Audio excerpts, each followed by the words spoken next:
Hello friends, welcome back to Excel automation. आज के lesson हम देखने जा रहे हैं इनडायरेक्ट फंक्शन का यूज। जैसा कि आपने देखा होगा कि indirect function most of the time address function के साथ यूज होता है। लास्ट लेसन हमने देखा था एड्रेस फंक्शन। अगर आपने लास्ट लेसन नहीं देखा है तो प्लीज उसे देख लीजिए ताकि ये फंक्शन समझने में आपको आसानी हो। और हम देखेंगे एड्रेस फंक्शन के साथ यूज इनडायरेक्ट का। तो सबसे पहले हम बात करेंगे इसका सिंटैक्स की। इसका सिंटैक्स कैसे होता है। सिंटैक्स में आपको सबसे पहले लेना होगा इक्वल साइन, देन उसके पास इनडायरेक्ट, उसके बाद हमसे पूछेगा रेफरेंस टैग्स। रेफरेंस टैग्स क्या होगा, जो भी आपका सेल का एड्रेस है वो उस सेल के एड्रेस की वैल्यू को एक रेफरेंस टैग से यूज होता है। उसके बाद हमसे पूछेगा A1। A1 क्या होता है, ऑप्शनल होता है, जहां पर हमारे पास दो स्टाइल होती हैं, एक R1 C1 स्टाइल और एक होता है A1। हम देखेंगे यहाँ पर एग्जाम्पल के साथ। सबसे पहले हमने यहाँ पे एक टेबल क्रिएट किया हुआ है। एग्जाम्पल 1 में हम देखेंगे हमने यहाँ पे एक टेबल क्रिएट किया employee ID name and salary. यहाँ पर हमने उस फंक्शन को यूज किया है। आपके पास इनडायरेक्ट फंक्शन, जैसे कि इसके नाम से पता चलता है इनडायरेक्ट, तो हमारे पास इनडायरेक्ट और एक डायरेक्ट, हमारे पास दो मेथड होते हैं किसी वैल्यू को उठाने के किसी एड्रेस के थ्रू। हमारे पास मान लीजिए आपने यहाँ पर हमने एक वैल्यू टाइप करी इनडायरेक्ट। आपने इनडायरेक्ट में मान लीजिए F1 की वैल्यू को यहाँ पर हमें आउटपुट के लेके आना है। तो सबसे पहले हम क्या देंगे, इन्वर्टेड कोमा के अंदर F1 और F1 के जो भी हमने एड्रेस सेलेक्ट किया था उस एड्रेस को हम सिलेक्ट कर लेंगे और यहाँ पर उस वैल्यू को लेके आ सकते हैं इनडायरेक्टली। और दूसरी तरफ हमारे पास मेथड होता है डायरेक्ट, जो कि हम डायरेक्टली इस वैल्यू को यहाँ पर सिलेक्ट कर लेते हैं। तो आप देख सकते हैं एक तो हमारे पास था इनडायरेक्टली, जो कि हमने इनडायरेक्ट का यूज किया, उसकी एड्रेस को यूज किया, और दूसरा तरीका था हमारे पास हमने डायरेक्टली इक्वल साइन देके उसके एड्रेस को यूज किया। अब देखिए आपके पास कभी ऐसी कंडीशन आती है जहां पर आपको डायरेक्टली और इनडायरेक्टली का यूज में क्या डिफरेंस देखना है, तो मैं आपको दिखाता हूँ। अगर आपने मान लीजिए कोई डायरेक्टली किसी एड्रेस की वैल्यू को उठाया है तो उस कंडीशन में दोनों कंडीशन सेम है। लेकिन अगर मान लीजिए यहाँ से F1 की वैल्यू को हम हटा देते हैं, तो देखिए इस कंडीशन में क्या होता है, जो इनडायरेक्ट फंक्शन होता है, इनडायरेक्ट फंक्शन की जो भी वैल्यू होती है F1 की, वो हमेशा उस वैल्यू को वहाँ पे आउटपुट में देता है। और डायरेक्ट जो हमने फंक्शन यूज किया था उस कंडीशन में क्या होता है, वहाँ पर हमारे पास हैश रेफ एरर आ जाती है, क्योंकि हमने उस वाली जो भी एड्रेस था उसको डायरेक्टली सिलेक्ट किया था, इसलिए हमारे पास उसका जो भी आउटपुट था वो नहीं आया।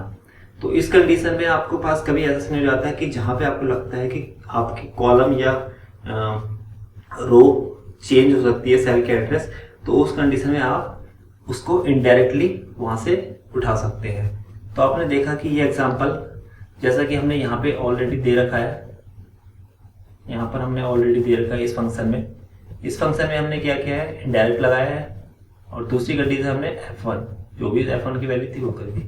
तीसरी कंडीशन हमने किया है, अब हम यहाँ पर मान लीजिए आपको चाहिए A1 की वैल्यू। अब A1 की वैल्यू क्या है, हमारी इनडायरेक्ट फंक्शन जो भी हमारी वैल्यू है। अब हमने यहाँ पर इनडायरेक्ट टाइप किया और हमने यहाँ पर A1 यहाँ पर हमने A1 सेलेक्ट किया। उसके बाद हमारे से पूछा जो भी ऑप्शनल था, फॉल्स मतलब R1 C1 और ट्रू मतलब A1। R क्या होता है, मतलब रो मतलब फर्स्ट रो, एंड C क्या हो गया हमारा कॉलम, मतलब first column and first row. अब हमसे पूछ रहा है कि आपको किस वाले स्टाइल में ये आपको रेफरेंस सिलेक्ट करना है। अगर आप यहाँ पर जीरो दे देते हैं तो इस कंडीशन में क्या होगा, आपके पास एरर आ जाएगी यहाँ पे, रेफरेंस एरर, क्योंकि ये स्टाइल जो हमने जो ऑप्शन में हम सिलेक्ट करते हैं, ऑप्शन में जाके वहाँ पर जो हमारा डिफॉल्ट जो होता है वो हमारा हमेशा A1 होता है। R1 C1 मेथड हम यूज कर सकते हैं, लेकिन हमें वहाँ से पहले उसको चेक करना होगा, ठीक है। दूसरी कंडीशन हमारे पास होती है, हमने यहाँ पर करा इनडायरेक्ट, हमने चाहिए A1 की वैल्यू, उसके बाद हमने किया 1। ये जो हमारी स्टाइल होती है ये हमारी R1 एक एड्रेस के रूप में आती है जो कि हम बाय डिफॉल्ट सेलेक्ट कर सकते हैं। अब हम यहाँ पे 1 कर देते हैं, तो आप देख सकते हैं यहाँ पर हमने 1 किया तो हमारी वैल्यू एग्जैक्ट जो वैल्यू हमने एड्रेस सेलेक्ट किया था वो हमारी वैल्यू आ गई। अब आप डायरेक्ट अगर ये वैल्यू करते हैं इनडायरेक्ट और यहाँ पर इस वैल्यू को सिलेक्ट कर लेते हैं मान लीजिए, तो इस कंडीशन में भी हमारे पास रेफरेंस एरर आएगी, क्योंकि जो भी हमने एड्रेस सेलेक्ट किया था इनडायरेक्ट में वो हमने इन्वर्टेड कॉमा के अंदर नहीं किया था, तो आपका सिंटैक्स यहाँ पे रॉन्ग हो जाता है। मैं आपको दिखा देता हूँ कि R1 C1 जो हमारा मेथड होता है वो क्या होता है। आप फाइल में जाएंगे, ऑप्शन में जाएंगे, फॉर्मूला में जाएंगे, यहाँ पे देख सकते हैं R1 C1। अगर आप इस वाले मेथड को सिलेक्ट कर लेते हैं स्टाइल को, तो आपकी जो आपने वहाँ पे स्टाइल 0 सेलेक्ट कर दी तो उस कंडीशन में ये आपका यूज हो सकता है। तो ये अभी अनचेक है तो हम इसको चेक नहीं करते फिलहाल, ठीक है। आप लास्ट लेसन में भी देख सकते हैं कि हमने जो R1 और C1 का यूज कैसे किया है एग्जाम्पल के साथ। तो यहाँ पर देख सकते हैं हमने यहाँ पर एक एड्रेस बनाया है जो कि हमने ऑलरेडी लास्ट लेसन में देख चुके हैं। यहाँ पर हमने क्या किया है, एक एड्रेस बनाया है जिसमें हमारे पास रो नंबर 4 एंड 2 कॉलम, और हमने 1 सेलेक्ट किया है एब्सोल्यूट। एब्सोल्यूट क्या होता है जो कि ऑलरेडी मैं एक्सप्लेन कर चुका हूँ लास्ट वीडियो में, हम देखते हैं फिर भी। एड्रेस आपको चाहिए रो नंबर 4, कॉलम नंबर चाहिए 1, और यहाँ पर पूछता है एब्सोल्यूट। एब्सोल्यूट पे अगर हम 1 सेलेक्ट कर लें तो हमारे पास यहाँ पर जो डॉलर साइन होता है वो कॉलम के आगे होता है और डॉलर साइन रो के आगे होता है।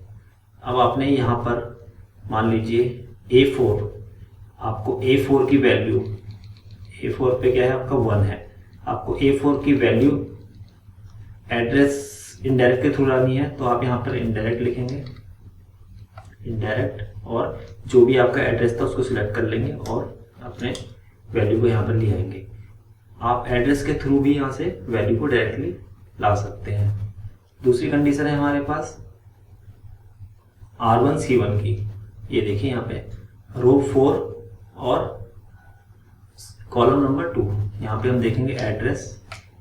अब आपको चाहिए रो 4 और कॉलम नंबर 1, और यहाँ पर हम इसको सिलेक्ट नहीं करेंगे। अब यहाँ पे देख सकते हैं जो एड्रेस में भी हमसे सेम वही मेथड पूछ रहा है, स्टाइल R1 और C1 वाली स्टाइल। अगर आप यहाँ पे 0 सेलेक्ट कर लेते हैं इस एड्रेस को, और यहाँ पे आपके पास हो गया रो नंबर 4 कॉलम नंबर 1। अब आप यहाँ पर इनडायरेक्ट का यूज़ करते हैं और रेफरेंस आप सिलेक्ट करते हैं R1 C1 के मेथड में, और यहाँ पर सिलेक्ट करते हैं 0। तो इस कंडीशन में भी आपको जो भी एड्रेस की वैल्यू मिलेगी वो R1 C1 के यहाँ पे मिल जाएगी और आपकी एरर नहीं आएगी। इस कंडीशन में आपका ये मेथड यूज हो सकता है। अगर आपके पास कोई ऐसी कंडीशन है जहां पर आपके पास किसी और सीट में से आपको उस एड्रेस की वैल्यू लेके आनी है, तो आप वहां पर भी इनडायरेक्ट का यूज कर सकते हैं। तो देखेंगे हम यहाँ पर सबसे पहले अगर एक एड्रेस बनाएंगे हम, मान लीजिए आपको एड्रेस एक हमारे पास एक एड्रेस सीट है ऑलरेडी, जहाँ पे आपको मान लीजिए row number 4 and column number 2 की वैल्यू चाहिए, जो कि हमारे पास सीट नेम है एड्रेस। हम यहाँ पर उस सीट नेम का एड्रेस, जो भी सीट नेम होगा उसको टाइप करेंगे और इन्वर्टेड कॉमा के अंदर एंटर करके यहाँ पर एंटर कर देंगे। तो एड्रेस सीट के अंदर B4 की वैल्यू हमारे पास है 4, जो कि हमने इनडायरेक्ट फंक्शन में यूज़ की है। और हम अगर एड्रेस फंक्शन में यूज़ करें, आप देख सकते हैं एड्रेस में 4 number row and column number 2 में 4 वैल्यू है, जो कि हमारी यहाँ पे आउटपुट में आ गई है। तीसरी कंडीशन में अगर आप सीधे A1 की वैल्यू लाना चाहते हैं और वहाँ पर 1 करते हैं, तब आपकी वैल्यू आ जाती है। यहाँ पर अगर आप 0 करते हैं, जो कि R1 C1 का मेथड है, तो उस कंडीशन में आपके पास हैज रेफरेंस एरर आ जाती है। एग्जाम्पल 3 में हम देखेंगे, अगर आपके पास कोई ऐसा टेबल है जहाँ पर आपके पास एम्प्लॉय नेम है और मंथ के अलग अलग टैब हैं, उस कंडीशन में आपको उस एम्प्लॉय की सैलरी हर मंथ से लेके आनी है, वो भी डायनेमिकली। तो उस कंडीशन में आप इनडायरेक्ट फंक्शन का यूज़ कर सकते हैं। तो देखेंगे इसका यूज़ कैसे होगा।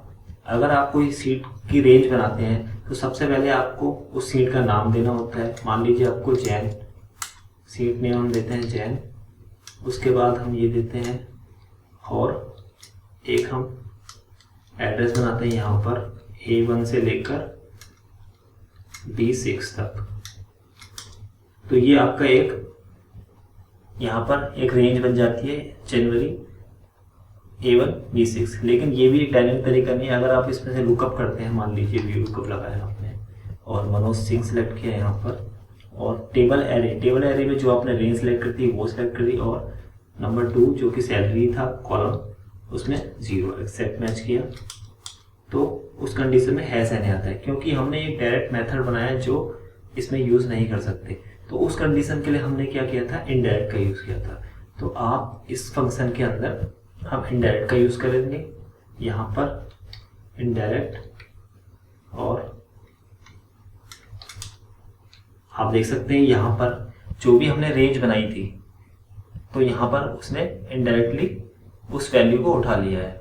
लेकिन ये मेथड भी हमारा डायनेमिक नहीं बना, तो उसके लिए हमने क्या किया है, यहाँ पर हमने B20 जो कि हमारी लुकअप वैल्यू है, इनडायरेक्ट किया है हमने सीट नेम को 820 को।